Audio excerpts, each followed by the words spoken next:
Hello everyone, कैसे हैं आप सभी। एक बार फिर से आपका हार्दिक स्वागत करती हूँ आपके अपने YouTube channel Pahuja law academy में। तो आज जो हम इम्पोर्टेंट टॉपिक डिस्कस करने वाले हैं वो है 10 important sections for the perspective of pre as well as mains. Indian evidence act के ये सेक्शंस होंगे। एक बारी नजर मारते हैं स्क्रीन की तरफ, आइएगा तो बढ़ते हैं। सबसे पहले बात की जाए सेक्शन नंबर 1 की। अब सेक्शन नंबर 1 जो है, अगर मैं बात करूं तो आप कह दोगे मैडम इसमें क्या पढ़ाना है, ये तो बहुत ही इम्पोर्टेंट नॉर्मल सेक्शन है। लेकिन इंडियन एविडेंस एक्ट के साथ ये गलतफहमी मत पालिएगा, क्योंकि इसका जो सेक्शन नंबर 1 है उसमें जो आर्बिट्रेशन वाला पॉइंट है, एफिडेविट वाला जो पॉइंट है, ये इतना इंपॉर्टेंट है कि हर स्टेट पूछ चुका है। इंडियन एविडेंस एक्ट और अब जो भारतीय साक्ष्य अधिनियम बन चुका है, वो भी इसको अभी भी ये प्रोविजन उसमें है, तो इसके इंपॉर्टेंस के साथ मजाक मत करिएगा। तो अब आते हैं कि आर्बिट्रेशन एक्ट का जो सेक्शन 19 है वो क्लियर कट कहता है कि भैया हमें ऊपर एविडेंस एक्ट के प्रोविजंस नहीं लगते हैं। दूसरी चीज एफिडेविट वाला जो पॉइंट है कि affidavit are basically deemed evidence, वो एविडेंस जैसे है लेकिन एविडेंस नहीं है, तो इसलिए उनके ऊपर भी इंडियन एविडेंस एक्ट के प्रोविजंस नहीं लगते हैं। बढ़ते हैं नेक्स्ट सेक्शन की तरफ, that is doctrine of res gestae. Doctrine of res gestae की मैं बात करूं तो आप कहोगे कि मैडम सेक्शन नंबर 6 है, प्री के लिए भी है, मेंस के लिए भी है, इंपॉर्टेंट है, ये हमें ऑलरेडी पता है, लेकिन करना क्या है वो थोड़ा सा एक बार डिस्कस कर लेते हैं। तो ये भैया यहाँ पर क्या कहता है, थिंग्स डन और थिंग ट्रांजेक्टेड। भैया सीरीज ऑफ द ट्रांजेक्शन, जो मेन कीवर्ड है कि जो आगे हुआ पीछे हुआ, जो कड़ी से कड़ी मिलती है वो कड़ी मिलानी है हमें सेक्शन नंबर 6 में। और आगे क्या हुआ पीछे क्या हुआ और उस आगे पीछे की एक्ट का कॉज ऑफ एक्शन पर या डिस्प्यूटेड फैक्ट पर क्या प्रभाव पड़ता है उसके बारे में बात करता है सेक्शन नंबर 6। बढ़ते हैं next section number 9, test identification parade.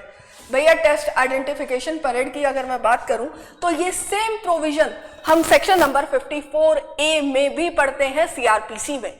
लेकिन अब जो बात की जाती है आइडेंटिफिकेशन क्या होती है, आइडेंटिफिकेशन मतलब पहचान कराना।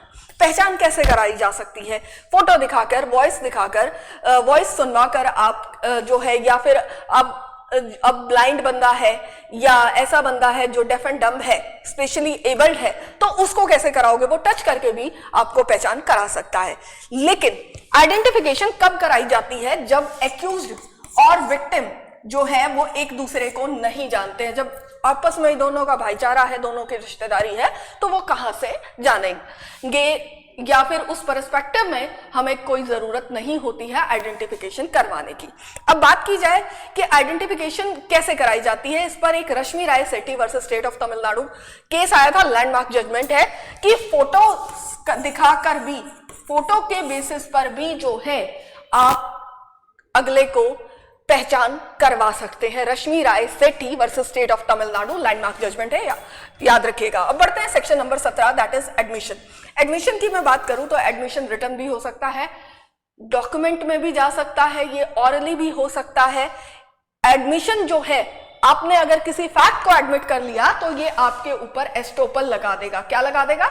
एस्टोपल लगा देगा, मतलब जो कहा उस पर स्टैंड कर लीजिए भैया, उसके ऊपर आप पलट नहीं सकते हैं।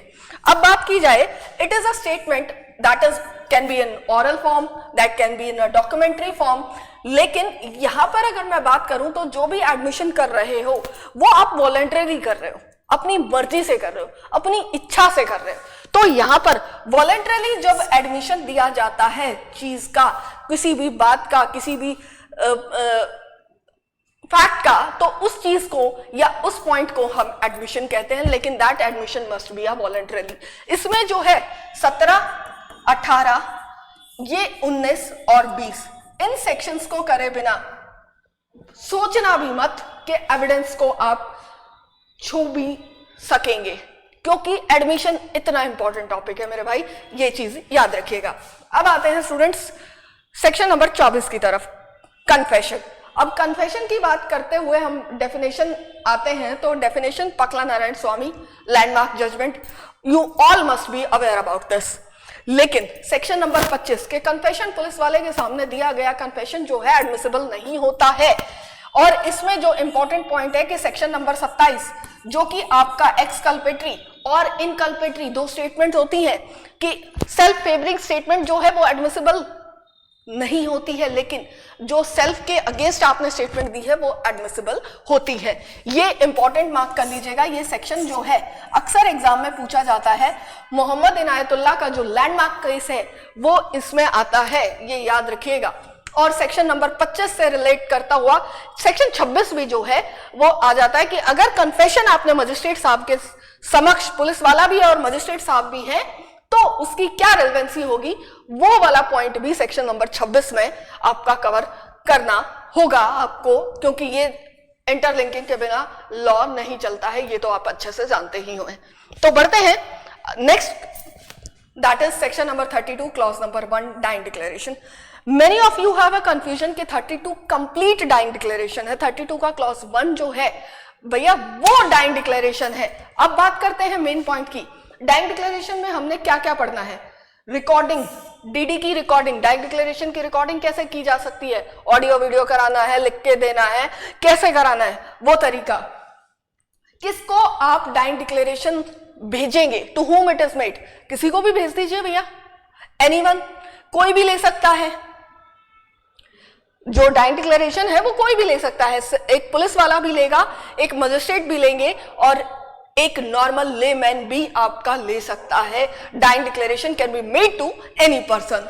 अब मल्टीपल डीडी लॉस भी जो है, अगर मल्टीपल बंदे ने डाइंग डिक्लेरेशन दिया है तो उसके हर डाइंग डिक्लेरेशन को कॉर्बेट करना पड़ेगा, उसमें क्या चीजें मैच करती हैं, उन सारी चीजों को मद्देनजर रखते हुए आपको 32 क्लॉज नंबर 1 जो है पढ़ना है।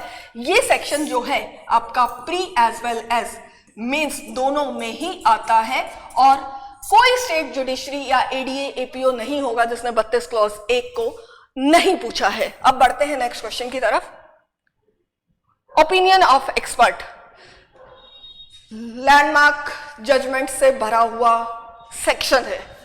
किसी दिन लैंडमार्क जजमेंट इसकी अलग से कराई जाएंगी। अब एक्सपर्ट की बात करें तो यहां पर एक्सपर्ट कौन होता है और एक्सपर्ट की एविडेंटरी वैल्यू क्या होती है, एविडेंशियरी वैल्यू, वो भी हमें इसमें डिस्कस करना पड़ेगा। एक्सपर्ट है वो जो इसके पास फॉरेन लॉ, साइंस और आर्ट, ये तीनों पॉइंट प्री में आपने देखे होंगे, अक्सर पूछ चुका है एग्जामिनर और आगे भी पूछेगा फॉर श्योर। तो इनको भूलने की गलती से भी गलती मत कीजिएगा क्योंकि ये पॉइंट से क्वेश्चन आता है।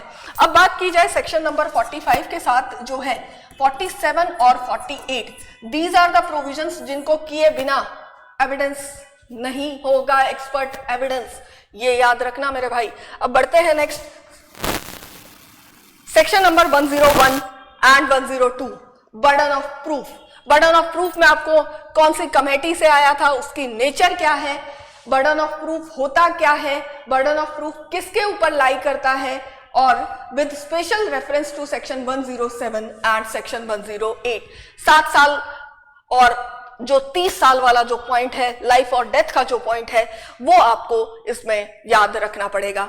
अब बात की जाए कि एक शिफ्टिंग नेचर का है, स्टैटिक है, बर्डन ऑफ प्रूफ किस पर लाई करता है, जैसे जो बात बोल रहे हो, अब मैं एविडेंस एक्ट पढ़ाती हूँ या मैं पाहुजा लॉ अकेडमी में पढ़ाती हूँ तो ये बात मैं एडमिट कर रही हूँ ना, ये बात मैं बोल रही हूँ ना, तो इस बात को अब साबित करने का दारोमदार किसके ऊपर होगा, तो उस बात का साबित करने का दारोमदार ऑब्वियसली बात है मेरे ही ऊपर होगा।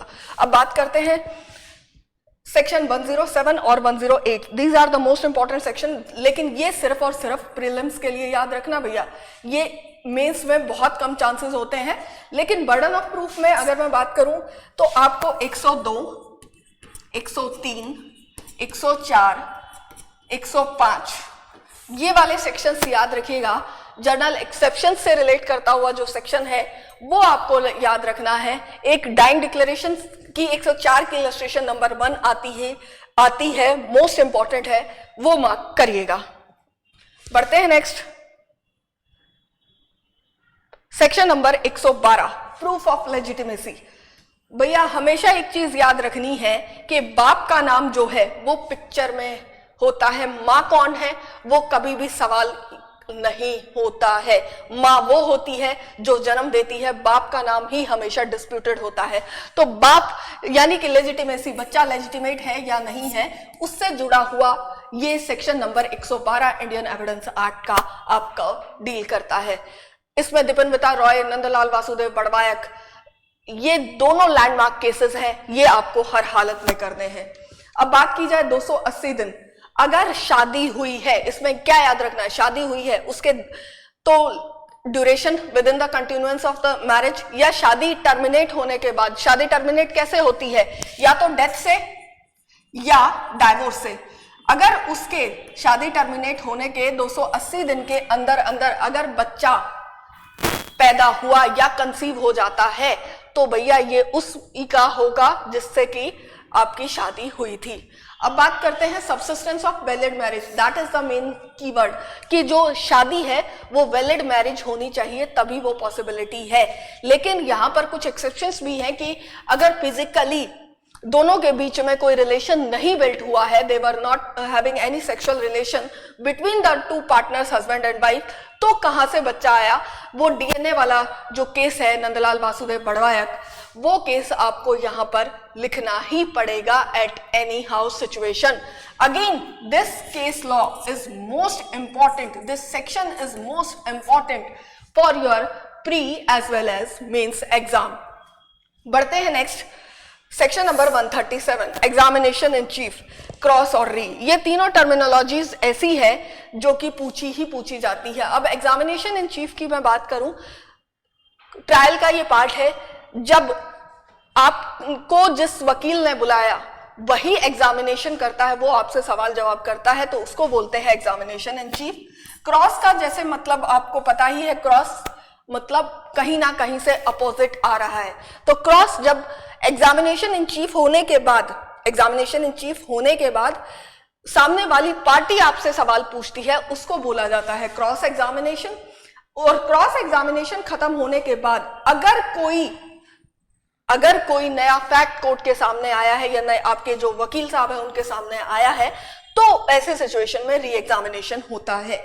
ये तीनों ही इंपॉर्टेंट हैं, ये प्री में भी आते हैं, मेंस में भी आते हैं। मेंस में ये क्वेश्चन आता है, right a short note on examination in chief, cross और री। और अब आते हैं section number 138। 138 deals with the order of examination. तो ऑर्डर ऑफ एग्जामिनेशन में आपको याद रखना है एग्जामिनेशन इन चीफ, क्रॉस और री। भैया इसकी जो सीक्वेंस है ना, इसके साथ छेड़खानी मत करना, रट लेना, इसको याद करना है। पहले एग्जामिनेशन इन चीफ होगा, फिर क्रॉस होगा, फिर री होगा। सो आज की इस वीडियो को यहीं पर समाप्त करते हैं, मिलते हैं जल्द नेक्स्ट वीडियो में। आपको अगर हमारी वीडियोस पसंद आ रही हो तो चैनल को लाइक, शेयर और सब्सक्राइब करना ना भूलें। Thank you, all the best, पढ़ते रहिए, साथ बनाए रखें। Thank you.